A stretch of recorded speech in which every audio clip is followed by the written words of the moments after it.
తెలంగాణ భవన్లో బీఆర్ఎస్ నేతలు మాట్లాడుతున్నారు. లైవ్ లో చూద్దాం. ఆయన మూడోసారి గెలిచిన తర్వాత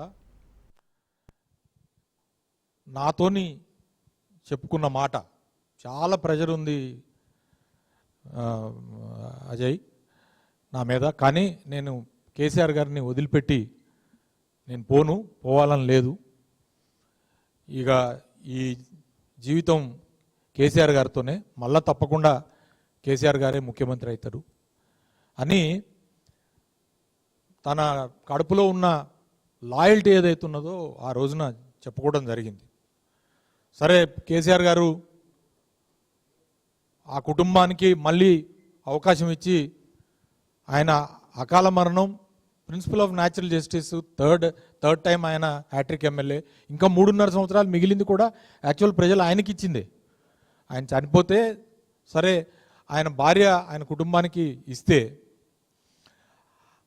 ఇంత పెద్ద కుటుంబాన్ని కేటీఆర్ గారు కల్పించి ప్రచారం చేసే సమయంలో ఇంత పెద్ద కుటుంబాన్ని చూసి ఆమె భావోద్వేగానికి లోనైతే ఆమె కన్నీళ్ళని కూడా వెటకారం చేసి ఎంత దారుణంగా మాట్లాడారు.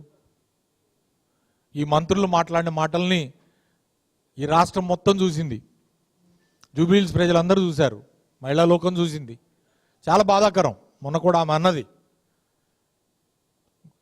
మన ఇంట్లో మన ఆప్తులు చనిపోతే మనం అంత తొందరగా మర్చిపోతామా? అట్లాంటిది భర్త చనిపోతే కళ్ళమ్మట గుర్తుపెట్టుకుంటే కళ్ళమ్మట నీళ్ళు రావా? ఆ కళ్ళమ్మట నీళ్ళు వస్తే వాటిని కూడా నాటకం అని, ఎలక్షన్ల కోసం డ్రామాలని రకరకాలుగా మాట్లాడి అంత నీచంగా మాట్లాడటం అనేది తగదు ఒక ఆడబిడ్డ మీద. ఎందుకంత కక్ష నాకైతే అర్థం కాలేదు.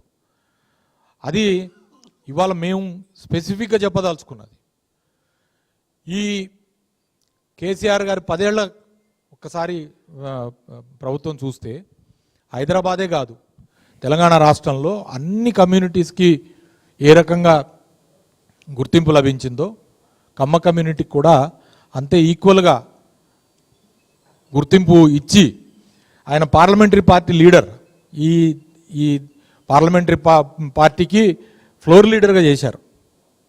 సరే, నాకు మంత్రి పదవి అవకాశం ఇచ్చారు, నాకన్నా ముందు అదే తుమ్మల నాగేశ్వరరావు గారికి అవకాశం ఇచ్చారు, వారికి ఎమ్మెల్సీగా అవకాశం